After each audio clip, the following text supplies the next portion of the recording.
తెలుగు భూమి news channel నేను సుమలత. తెలంగాణ సర్కార్ కాళేశ్వరం ప్రాజెక్టుపై భేటీ అనంతరం ఒక నిర్ణయానికి వచ్చింది. వర్షాకాలాన్ని దృష్టిలో పెట్టుకుని 15 రోజుల్లో పార్వతీ బ్యారేజీ తాత్కాలిక పనులను పూర్తి చేయాలని అధికారులకు ఆదేశించింది. పెద్దపల్లి జిల్లా మంతని మండలం పార్వతీ బ్యారేజీలను CWPRS పూణే నుంచి వచ్చిన నిపుణుల బృందం పరిశీలిస్తుంది. 3 టెక్నికల్ నిపుణులు బ్యారేజీలను పూర్తి స్థాయిలో పరిశీలిస్తున్నారు. బ్యారేజీల వద్ద నాన్ డిస్ట్రక్టివ్ టెస్ట్, జియోఫిజికల్ మరియు జియో టెక్నికల్ టెస్టులను నిర్వహించారు. భారీ వర్షాలకు వచ్చే ప్లాడ్ను తట్టుకునే విధంగా బ్యారేజీలోని సిమెంట్ బ్లాక్లు బ్యారేజీ నిర్మాణాలు తట్టుకుంటాయా లేదా అనే కోణంలో క్షుణ్ణంగా పరిశీలించారు. ఈ 3 బ్యారేజీలకు పనులకు సంబంధించిన ఖర్చు నిర్మాణ సంస్థలు భరించనున్నట్లు ఇంజనీరింగ్ అధికారులు చెబుతున్నారు. పార్వతీ బ్యారేజ్ కింది భాగంలో 61వ గేటు వద్ద కుంగిపోయిన గార్డర్లను పరిశీలించారు. పార్వతీ బ్యారేజ్ వద్ద 9 మీటర్ల ఎత్తులో నీటిని నిల్వ చేయనున్నారు. ఈ జియో ట్యూబ్లు అల్ట్రా వయోలెట్ కిరణాలను తట్టుకునే విధంగా 30-40 సంవత్సరాల వరకు మన్నుతాయని అధికారులు చెబుతున్నారు. వాటిని ENC నాగేంద్రరావు నేతృత్వంలో వాటిని పరిశీలించినట్టు అధికారులు చెబుతున్నారు.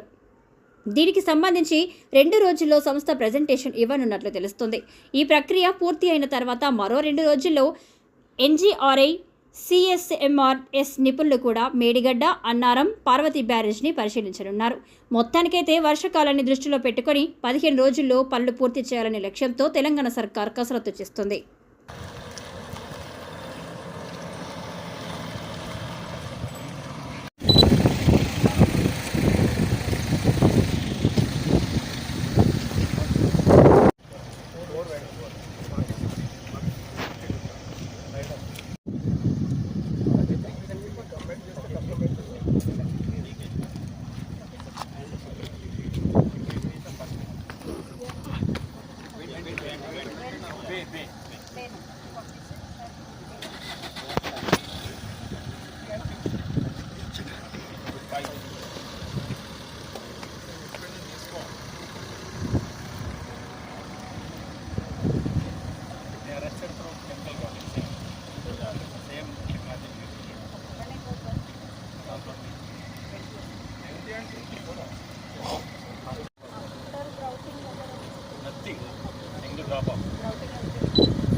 అట